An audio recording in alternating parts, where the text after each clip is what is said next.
এই মুহূর্তে যারা কৃষ্ণকালী মাকে দেখছেন তাদের জীবনে কৃষ্ণকালী মায়ের কৃপা চিরকাল বজায় থাকুক এবং তাদের জীবন ভরে উঠুক সুখ ও শান্তিতে।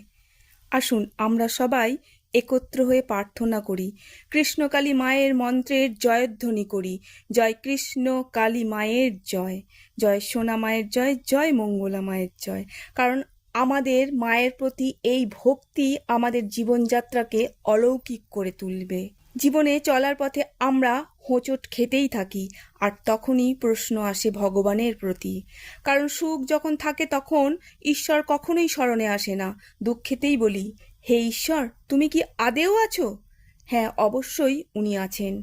কৃষ্ণকালী মা আছেন। যখন আমরা হৃদয় থেকে মায়ের নাম নিই তখনই সেই মুহূর্তেই আমাদের ভিতরের অন্ধকার দূর হতে শুরু করে। কৃষ্ণকালী এটি একটি শুধু শব্দ নয়,